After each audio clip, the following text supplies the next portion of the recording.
So we're starting here because we're starting at this map.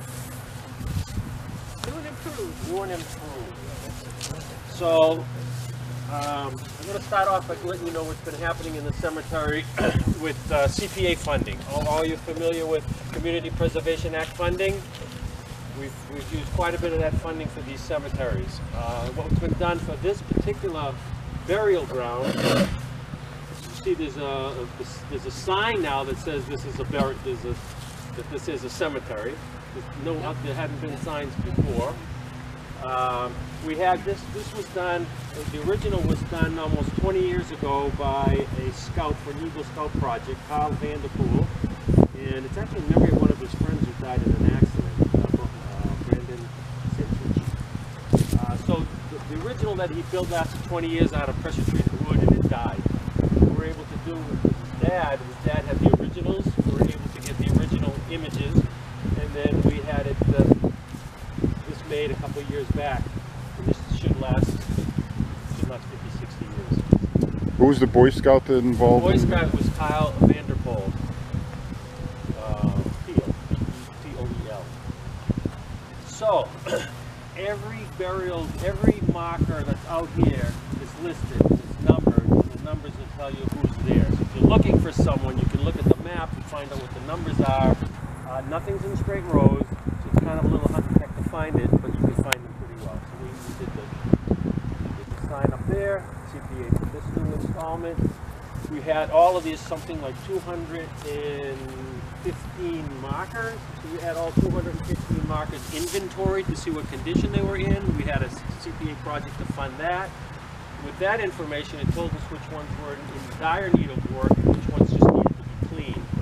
Then we went out and had a contract to have someone come out about 3 years ago. You see every stone is now straight. A lot of them were lying on the ground, so a lot of them were reset. And I'll try to point out some that were actually in multiple pieces that he assembled together like a jigsaw puzzle and rebuilt. So, and that was, just to give you an idea, that was about $70,000. It's real money here to get invested. But I think, when you think about who's buried here and in regards to the town, we really want to respect our elders, our old founders of the town. So this burial site is not the first burial site in Northboro. The first burial site in Northboro is the one that's off Brigham Street. Anybody know the Brigham Street site? Probably most of you. So that's the first burial site. So this one here was originated in 1749. And that's when Northboro started to be separated from Westboro. That's when they were able to build their own congregation here, and then the burial ground was put behind that.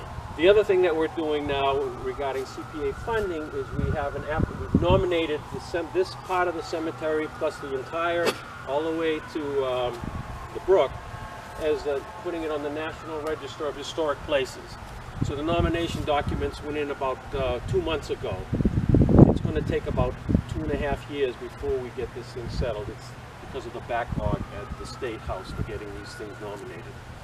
So, and the reason we're doing that is because as we go through this walk, you'll see there's another section out there that was built in the 1837 time frame, and a lot of those stones are now bent and broken, and we want to have those repaired. But in order for us, if this costs $75,000, I can't imagine what that's 4 acres. And what we want to get it on the register, because then we can have half of it paid for by the state. So this is the pecking order: is get it on the register and get them inventoried, so we know which ones we need to fix, and then get them fixed. So we're probably 5 years out, but we've got to start the ball somewhere. How many acres is this? Maybe 1. All right, so that's going to talk to me. All right, but is that thing working? Is it? Yeah. I can't tell. All right. And the only other thing I wanted to mention, let's see. So the whole cemetery here, it was built very odd. This one, which would have been a religious cemetery associated with the church, and eventually several churches came to town, and they really couldn't be buried here. So the town bought 4 acres of land out there. So it goes from this old section to that old section, and then little by little it was all filled in between. So one of the newest sections is right here. It's between the two old sections. It's kind of a funny way that it grew. There's a lot of influence from Northboro people in this cemetery. You know, we're going to see 10 today. There's many, many more than them. Easily do 50, but we're not going to do that. I highly recommend. I'm going to have a real brief overview of the sites. If you really want to learn a lot, the reenactors who did this in 2016, they really spent a lot of time. There's a ton of information about these things that you can get from me today. That's why I want you to go and watch the video at some point. So I think we can start. So I came out yesterday to make sure I could find these graves, but there's 10 out of 2,000. We found them, so we'll take a walk. Alright. So this is our first stop. We are at Captain Samuel Wood and Susanna Fife Wood's gravesite. That's right here. I get my glasses, I can read. I pointed them out. Oh, thank you. But for reading this too. Oh, we got it. So, Captain Samuel Wood and Susanna Wood were married in 1791. On April 19, 1775, the Northboro Minutemen gathered at his home, which is now 97 Main Street, the home of the Smiths, Brian and Lois Smith. They gathered with the Minutemen before their departure to the battle. To battle the British soldiers in Lexington. He enlisted for 3 months and 13 days under General Artemus Ward. Captain Wood was wounded at the Battle of Bunker Hill. After serving his country, he returned to his duties in town as a mill owner and farmer. Later, he served as the town clerk, treasurer, and selectman. So this is the Wood family lot. I think to the left is his dad. His dad is right. His dad is right here. He's the one who first came to Northboro, and he built our house at 97 Main Street. And Abraham is his son, and Samuel is his son. He had a few more too, but Samuel only and Susanna only had one child, but she died very young. And but Abraham had like 12 kids. He had a lot of kids, and he named one of them Samuel. So the name Samuel, even though his kid is not Samuel the third, there's still another Samuel Wood showing up. So and then he had a son that he named Samuel also. So there's a lot of Samuels going on. But yeah, so this Samuel was captain in the King's Army. Because when did he die?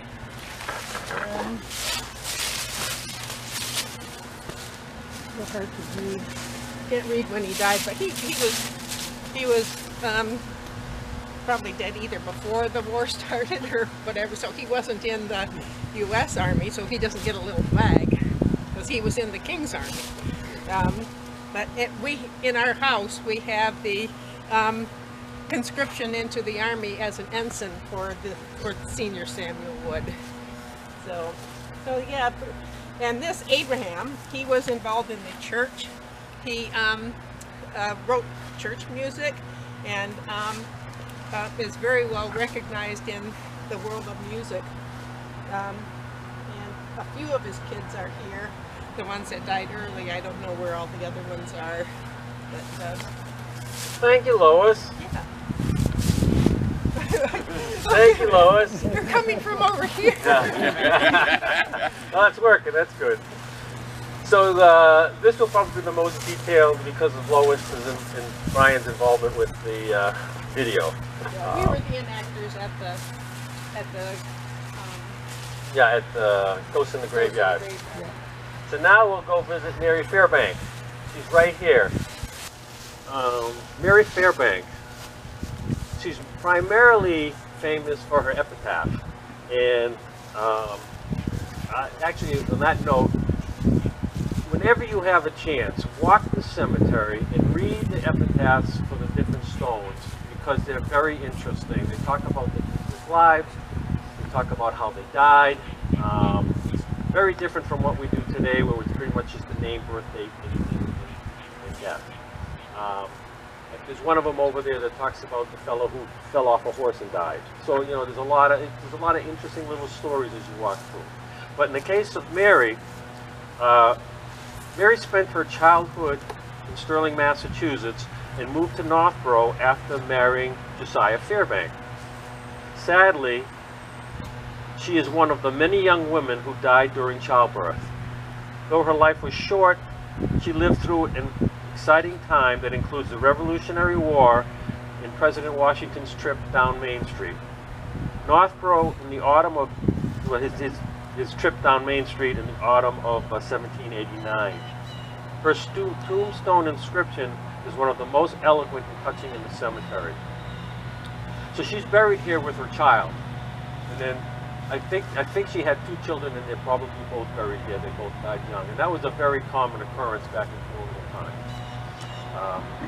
My wife was the reenactor for this, and I highly, again, really look at the videos. You'll learn so much more. It was so well done. So now we'll go and visit Reverend Peter Whitney. Which is this way. So this is Peter Whitney's gravestone, and getting harder and harder to read every year. Too bad. But one day we'll have to figure out a way of I think the Historical Society has documented what was on here in the past. So there's a written document that says what it says for Peter Whitney. But so am I coming out of there? Yeah. So Reverend Whitney was the 2nd minister of Northboro. He urged the patriotic duty from Northboro's new soldiers and supported the revolution enthusiastically. His acquaintances included John Adams, who was the future president of the United States, and John Hancock, who was the future governor of Massachusetts. Reverend Whitney was Northboro's first historian, writing a book on the history of Worcester, which includes a dedication to the Vice President John Adams in 1793. So a few other things about Reverend Whitney is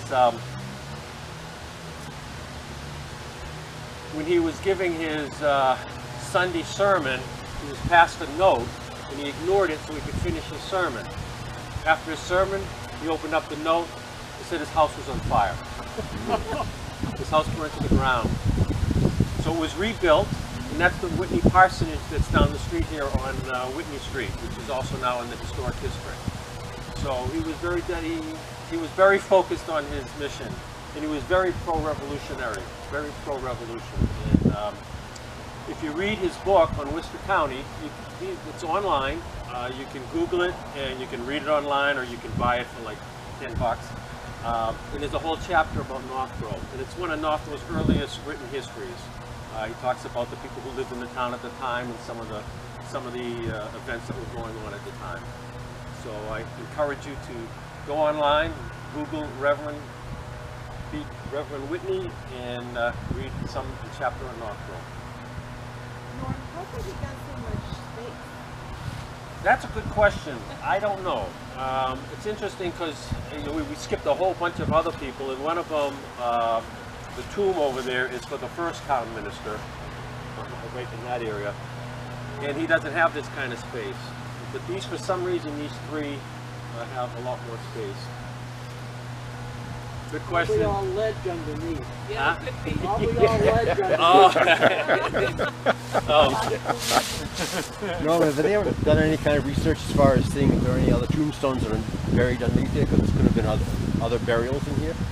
That's possible. We actually did that for Brigham Street, but we had not done it here. And this little section is pretty interesting. Well, it'd be interesting to evaluate. There is one question I have about this cemetery.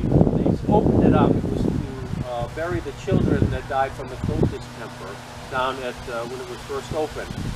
And supposedly, they say there were some 60 children who died over 2 years from the Crotus temper. If you look at that map, and you look carefully, there is no listing of any children on that map buried there. So my question is, where are these children? If there's there's no memorial stone to them. They're not buried in their family plots. There's no way. I looked through it and I can't find 60, young children buried in this plot. So there's a mystery here with the kids. Maybe it's under here. So the next stop is we're going to walk down the street and head to see Bessie Murray.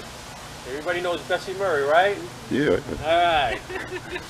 She was she married one of my cousins, Wilfred Murray, by the chicken farm. In town, if I remember. Huh? You're related to half the people in Well, town. some of them. Bessie is really not as well known as some of the other ones we'll see today, but she's representative of many of the people in town that have had an effect on the town. And that's what I like about this particular site. Bessie Murray was born in 1902, and she passed away in 1979. Bessie Smith was born in Ridge, New Hampshire, and graduated from the college known as Framingham State University. She married Wilfred Murray and moved to Northboro and lived here for over half a century. Farming was her early passion of hers. In her teens, she won the national 4-H championship for canning. She became very involved with the Northboro Grange. Bessie also served as president of the Northboro Women's Club and the Garden Club. She was the first woman to represent Northboro as a state representative from 1956 to 1958. And her canning was very, very famous. Her participation in the 4-H club was life-changing for her. Again, it's someone in town that really added value to the town and did some things, but more on the quiet side, not so visible as some of the other sites we'll be seeing today. And this was reenacted by Beth Finch McCarthy. Does anybody know Beth Finch McCarthy? So Beth Finch McCarthy is a genealogist in town, and she was her reenactor, and she did a great job for Bessie for the video. So our next stop is a little bit of a hike that way. We'll follow the road, and we'll get there. Excuse me? Did you know Betsy? No. I didn't live in town long enough, but I did. tell us something about Bessie then. Well, they had the chicken farm over here. Oh, I see. I didn't know. And she's also, Betsy and Wilfred are the parents of John Murray, who ran the farm afterwards. He was in the National Guard for 20 years or more. Where was the chicken farm? It's gone now. There's houses there, but it's right across from the big house that on the hill. There was a Joe Murray house. So as you're coming out, Winter Street? Okay, yeah. And you will be looking at it across from Howard Street. That was where it was. So we're going to head down, walk our way. So this is Dr. Josiah Stanley, and he lived from 1860 to 1940. Dr. Stanley was known as a highly trained physician. He served as a physician in the military during the Indian Wars. He was out in the Midwest in the late 1880s. Afterwards, he moved to Northboro and served as a physician here for over 51 years. He was quite wealthy. He owned several horses. I guess that's a sign of wealth in those days. And he bought the second automobile in Northboro. And in the video, actually, most of you know Bob Marquetta. And Bob Marquetta was the reenactor for, and it was a perfect fit actually. He was a reenactor for Dr. Stanley. So he made note, let's see, there was something in the video that caught my eye. Oh, so, many of the children born during those years were all born with Dr. Stanley as being the physician. So he had a big impact on the population growth of the town. I have some added things thank you, about Lois. Some added things about Dr. Stanley.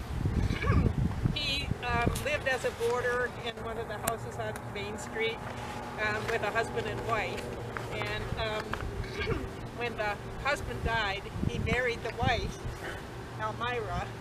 And then, like less than a year later, she died. So she's buried here. And then and then Dr. Stanley married Rose Blair. So Thomas Blair, the inventor, are we going to his or not?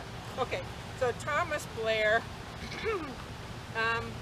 died like in 1916 or so. Yeah, we'll find out when we get there, yeah. Yeah, somewhere around there. So, and Dr. Stanley was the one that came to our house and declared him dead. Because the Blairs lived in our house too, around the 1900s. They rebuilt our house, so the new design that is there is what Thomas Blair did. And then, so when Thomas Blair died, Dr. Stanley came and pronounced him dead, and then married his wife Rose. Now, Rose Blair had come from England, and her mother came with them, Rose Bowden. So, when Rose Blair's mother, Rose Bowden, died, it was when she was married to Dr. Stanley. So Rose Bowden is listed on this stone here. But now, when Rose Blair died, she ended up getting written on the Blair stone, and so Rose Bowden is written on that stone too. We've been trying to get a hold of the town to find out where is Rose Bowden really buried. What we found out is she's not anywhere on this property, and we don't find a footstone for her over on the Blair property. So we're still not sure. You know, the town said, well, you know, COVID, we're busy. So eventually we'll pester them again to see if we can try to find out where Rose Bowden actually was buried. But we know Rose Blair is there, Thomas Blair is there, Thomas's parents are there. So one big happy family. Your house has interesting history there, Lois. Let's move in so we don't get run over.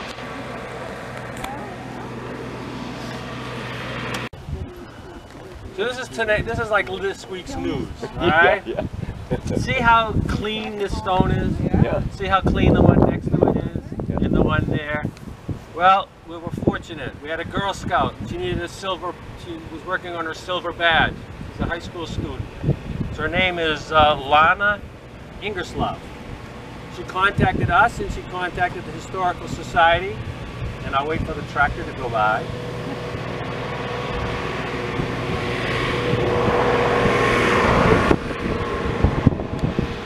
She wanted a project to clean some of the stones in the cemetery. So the town DPW said, yeah, that's a good idea. The Historical Commission says, well, what do you need from us? So we looked up how you're supposed to clean the stones. So she had a project. She did about 6 to 8 stones with her and her team. You couldn't read this stone before. That's how well it came out. She has some pictures on her website that show before and after pictures. So this was, I don't know where she got the idea to do this project. She also, part of her project was to write the instructions on how to do it. So if anybody else has future interest, if anybody wants, the instructions are there. And if you want a couple-hour project to clean a stone or two, go for it. Any idea why she picked these stones? She picked these stones. The DPW wanted her to do something along this road because if you know the cemetery, this is a real popular walking road, and they wanted her to do something, and she just found these interesting, and she went for them. They connected with Ball Hill? There's no family connection or anything like that. They connected with Ball Hill? Where are these balls supposed to come? I know somebody in the original cemetery is connected with Ball Hill. But I don't know this family at all. This fellow died May 1871, 1869. I would imagine there's a connection with the balls at the hill, but I can't guarantee that. What's the house next to the library that's now CLV? That was the balls. There were several ball physicians. That was their home and office. Yeah, those names aren't ringing a bell for the physician, the ball physician. Okay. But you know, if you're really curious. That one got cleaned up really nice. Yeah. well, I think it's the stone. Yeah, It's all good. you had to see the before picture. This one isn't very polished. This so it's really polished. Okay. What does she use, that acid? It's a product that's called D2, and it's on the market, and it's for cleaning. Primarily for cleaning stones. That's what was recommended. There are a lot of no-nos for cleaning stones. You can't sandblast. I mean, you're not supposed to sandblast it. It's a certain care you're supposed to take. Sorry? I would think so. I have it's called D2. Like I said, D2 you can buy about a 10-gallon tank. So anyway, that's just a side trip as we're going down to visit the next one. It's the Blair. So this guy. So this is the gravesite for Thomas Blair. How many familiar with Thomas Blair? Alright, so we're getting a good education today. I like that. So he was born in 1855 and he died in 1919. Thomas Blair became one of the most influential entrepreneurs in the American photographic industry during the 1800s. He formed several companies to manufacture and sell cameras, film, photographic goods to the amateur market in order to compete with George Eastman. So this is Eastman Kodak. In 1899, the financially more successful Eastman purchased Blair's photography company. Eastman incorporated the Blair name into cameras, which were produced in Rochester, New York. Blair remained in Northboro for another 20 years and continued to invent items such as cash registers and incandescent lamps. The reenactor for this was Bill Fantastic. Bill did a lot of homework. The Northboro Historical Society has a pamphlet just on Robert Blair because of all of the inventions that he's done. So if you're ever roaming around the museum, you can buy one of these little pamphlets about his life. He did a lot more than photography. He did a lot more for the, he was very innovative for photography. He also did wrenches. I'm thinking something, cash registers. The other thing he's very famous for is his cash registers. So pick up the book at the Historical Society, you'll learn a lot. In the museum, we have one of his cash registers, and we also have a couple of his cameras. Right when you get into the museum on the left, there's a bigger one of his cameras, and then if you go to the right, there's a smaller one of his cameras and one of the displays there. So just to talk a little bit more about Blair, so Thomas Blair,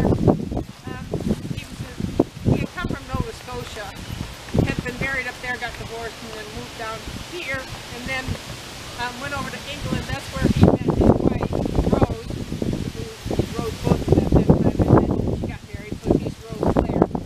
Rose Blair came over to here along with her mother, Rose Boat. Now, if you look on the other side, now remember, I said after Thomas died in 1919, then Rose Blair married Dr. Stanley, and her mother died when she was still very young. So that's says Rose Boat is there, but she's not. But then when Rose Blair, after that, Rose Blair got married to Rose Blair Stanley got married to Ralph Philbrook. And so that's this side says Philbrook. So we have Ralph Philbrook and his wife, Rose Edith, which is Rose Edith Blair Stanley Philbrook. And her mother, Rose Bowden. And you know, the dates of Rose Bowden is exactly the same dates as are on the Stanley Stone, so it's got to be the same Rose Bowden. But if you look around at all the footstones, we don't see any. We see footstones for everybody else on this stone, but we don't see any. We're not sure. We don't think we see any stone for Rose Bowden. It's hard to tell because she's RB, and there's, you know, Robert Blair, Thomas's father. We think his and his wife's stones are next to each other there, but we don't.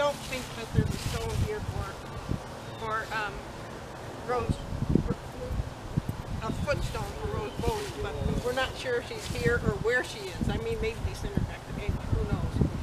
But the other interesting thing is the pamphlet that he was talking about is really interesting. It gives a lot of really good history about Thomas Blair. But we made connections with somebody in Nova Scotia who is the granddaughter of Thomas Blair's sister. So Thomas Blair had like 3 sisters, 2 of them married Johnsons, and and 2 of them, the Johnsons were brothers, so the 2 sisters married brothers. And so a granddaughter of one of these ended up hooking up with us by looking at Find a Grave. I saw somebody who posted flowers in Find a Grave on the grave. Oh. You don't actually get flowers, it's just posted in there. And so I looked up her name and I said, how do you know Thomas Blair? And then she explained who she was, and so we've been getting a lot of information from her. And it turns out that in the brochure it says that Thomas didn't have any children. But it turns out that Thomas had 2 children with the wife up in Nova Scotia. But there was some, and they were still kind of on good terms when he first started dating Rose Blair in England, Rose Bowden Blair in England, and the kids went out to visit them there, and they were still on good terms then. But when they came back here, when they moved back here, the kids kind of fell out of connection with their father, and I think it might have been the mother was, you know, kind of doing hate things toward the father, saying, well, we have to choose either him or me. And so, like, the son lived somewhere in Rhode Island, the daughter lived somewhere around Boston, and when she got married, and her mother had died, when she got married, she said she was aborted. I think so her father was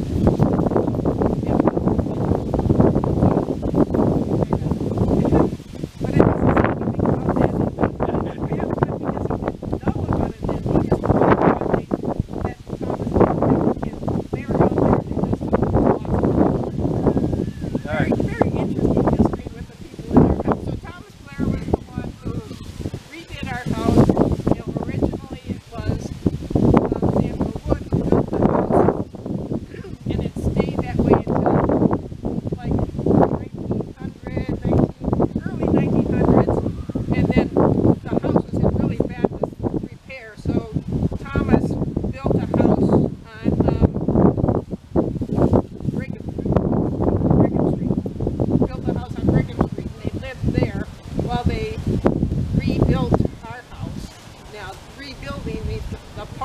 It's a post and beam. The posts are still the original posts, and the you know, the roof line, everything else is really original. But some of the outlines of the surface is different. There's a front door now. There wasn't a front door before. So look at the two versions of the house, and they look like totally different houses, but they're the same house, you know, the same basement and everything. So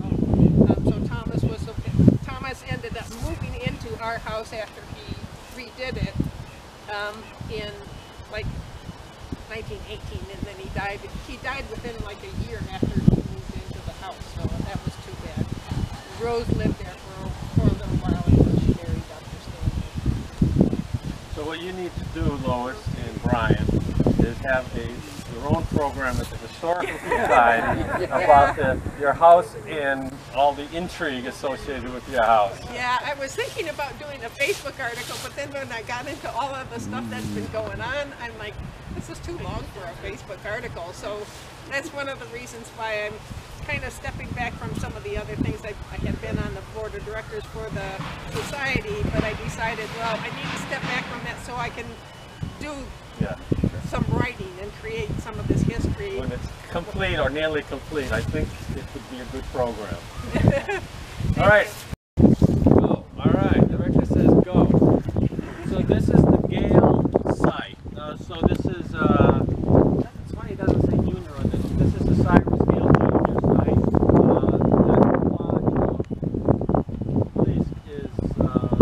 His dad. So the Gale site. The Gales were very, very influential in the Northboro history.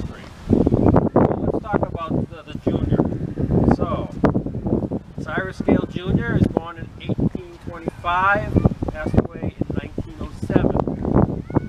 It is difficult to name a benefactor in Northboro equal to Cyrus Gale Jr. He is best known for what he did with his funds. He made the largest gift to the town library. When I looked it up, at that time, he paid for the land. He donated the land to the library, and then he paid to have the original library built, which at that time was about $30,000.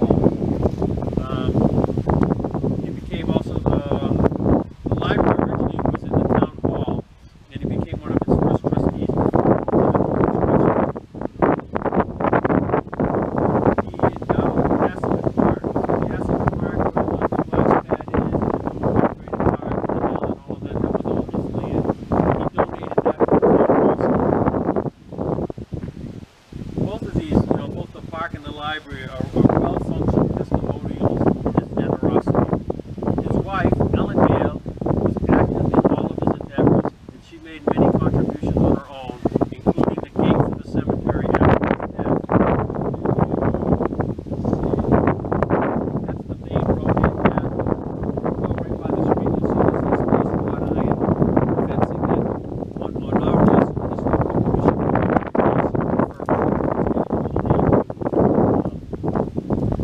So his impact really in the town was the library, his funds that he dedicated to the town, and Massive. So everybody knows Cyrus Gale now, Jr.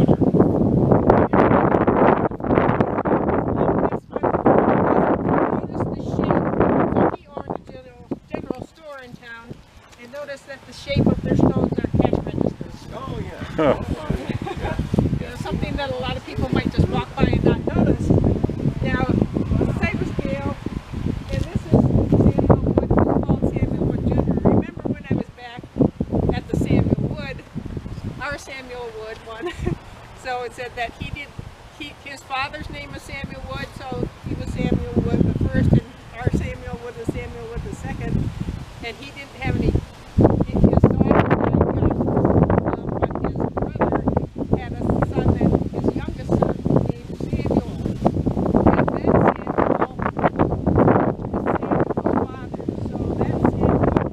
called Samuel Senior, and then again, those Junior on the listing, and he owned the house. What's the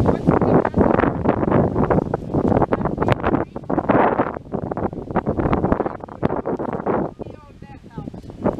It's Samuel Wood Jr. Samuel Wood Jr. and Cyrus Gale Jr. both worked the general store together. And when Cyrus Gale died, 1907. But they worked in the store together, and so I think that's why their grave sites are close to each other. They were really good friends. With the signet.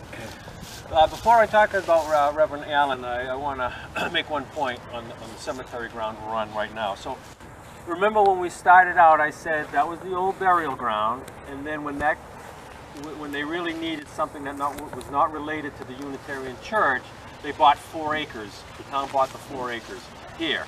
So essentially the 4 acres run from those pine trees to the white building in the white building, the second one in the back. So it's a good piece of property. Most of the burials here are in the 1800s. There were a ton of burials in here that were influential Northboro industrialists. You could easily do another 10 people in the tour like this, 10 people, different interests. And as you go through, again, you'll see like this one's toppled over, but there are some sections that are really hard up, or there's another one there. A lot of them are broken. A lot of them you'll see are lying flat on the ground. These are, hopefully in 5 years we can get this all squared away. It's just, my personal feeling is just disrespectful to have this kind of issue. So we're at the Allen burial area. Fire site. But this line goes down. That was most of the land. That's a lot of information there about Reverend Allen and his wife.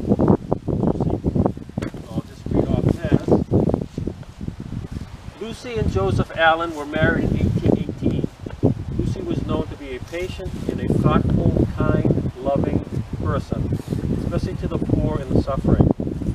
She ran a parsonage school for boys with her husband that stressed the innate goodness of a child's nature and placed emphasis on practice and experience in education. So her and her husband ran a boarding school out of their house. Their house was built for them. It is, you can't see it from here, it's on Church Street. It's the yellow house that when you come off Howard, you're looking right at the house. So that was Reverend Allen's homestead. Now Reverend Allen, he was a pastor of Northboro's first church from 1816 to 1873. He was the last town minister. So what does that mean? So he was the last town minister. During his time as minister, other religious factions came into town. So how could he be the town minister for the other parishes? So he essentially lost part of his responsibilities because the other churches really didn't associate with the Unitarian Church. So this was the beginning of a lot of changes in town in terms of bringing in other religious organizations. He was an intellectual leader. He started lectures on education from topics in 1824. These lectures became Northboro's version of a lyceum.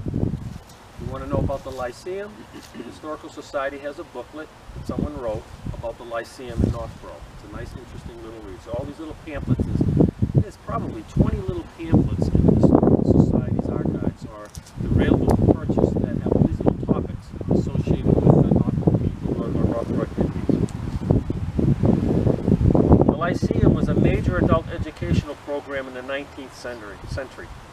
He served as chair of the Northboro Board of Education for many years, and he was also the author of Northboro's history. So he was the second author of Northboro history. Because it is so old, if you Google Reverend Joseph Allen history, Northboro, it comes right up. You can read it online for free, or you can buy it as a reproduction, Google reproduction.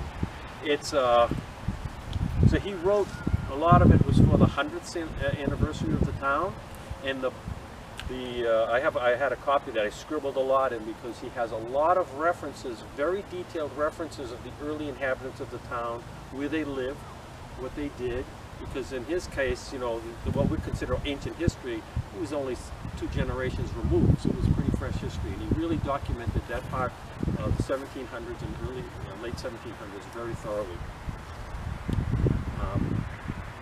So I wish we could clean that cross at some point, because that's such a unique stone. I haven't seen anything like that before.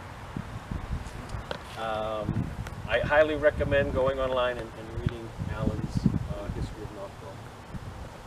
And he also, what's actually interesting with his book is he starts with Northboro, with the Marlboro plantation. So he gives a lot of information about the fact that Northboro was part of Marlboro, and he adds in the history of Marlboro, because it's part of our heritage also. Any questions? I lived in Northboro from probably the middle of 1945, towards the end of 1945, all the way through when there was the service and everything, until about 1969. And I didn't know any of my connections. However, John Martin, the first town minister of the Unitarian Church, or what became the Unitarian Church, he had a granddaughter whose name was Nancy. They called her Anna Martin, and she lived in Hampton, Connecticut at the time. She married my great-great-great-grandfather, so I'm related by marriage, not the direct descendant. And when we first moved to Northboro, my father was building a house up on Ball Hill. That's the connection, Ball Hill and the Balls. And while he was building the house, we lived in what we called the Johnson House, which is the Allen House at the end of Howard Street, in that big yellow house. And I was asleep at the time. I was only 5 months old. But around 2:30 on December 22nd, 1945, my father was awakened by this huge burning church. So he went outside and took pictures of the Unitarian Church as it was burning down. And one of his pictures was put in the Life magazine. It was a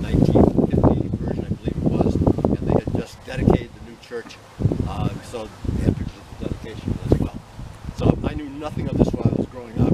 And I became interested in genealogy, and all these things kind of fell into place. It was interesting. I mean, that picture of the burning church is famous. It's famous. I've got the car and That was your dad. Yep. A small world. During the springtime, one of the programs for the Northboro Historical Society is going to be on the Lyceum. Kathleen Howland is going to do a full presentation, the history and everything else, so it'll be a good take. All right, lots going on. So we are going now to, we're going to go down here and take a left. And it's that street, so right by the street. So, all right, somebody was particularly interested in Civil War. Dr. Hirsch, excellent. So this is our Civil War memorial. They're all, if you ever walked around, there's 29 soldiers that were killed in that war. So this is an Ames burial site. There were two people we're going to mention here. We're going to mention Warren Ames from 1843 to 1861, and then his dad, Christopher Columbus Ames, from 1818 to 1889. So Warren Ames was Northboro's first casualty in the Civil War. He was severely injured at the Battle of Falls Bluff in Leesburg, Virginia on October 2nd, 1861. Warren died several weeks later from his wounds. His father, Christopher Ames, made an unsuccessful trip south looking for his son when he was reported missing. Eventually, he was informed that his son had died, and then his dad went back to the south to retrieve Warren's body for burial in Northboro. The Civil War Memorial on Main Street was designed by Christopher, who was also the chairman of the committee for the memorial. So Warren was the first casualty for Northboro in the Civil War. His dad was responsible for the Civil War Memorial that's now in the center of town.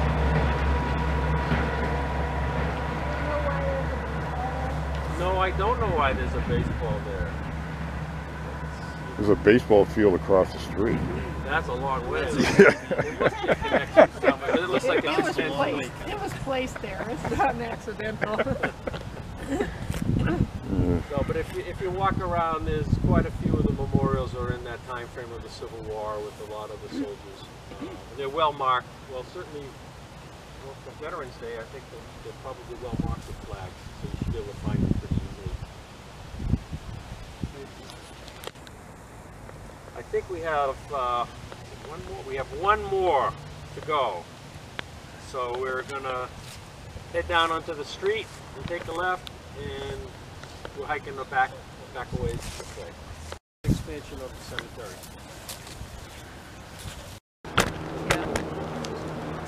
All right, so this is the burial site for Vincent Pickard, who was a World War I veteran, but also killed in action. And he's also the Legion is named after him. Cut. Good as a director. All right. This is our last stop. We are with Marion D, whose school across the street is named after. She was a graduate of Framingham State Teachers College, which is now the Framingham State University. She taught in Northboro for about 20 years until her retirement in 1957. A colleague called her an exceptional teacher who taught the town's first special needs class. She could relate to children very well, and they to her. To see them out playing together, you think she was one of them. In 1962, the school on Howard Street was named in her honor. So how many people had Miss Z in school? What, is this a good statement of her? No, I don't think so. We thought she was like 200 years old. I hope she can't hear you. So Marion, she was born in 1908 and she passed away in 1965.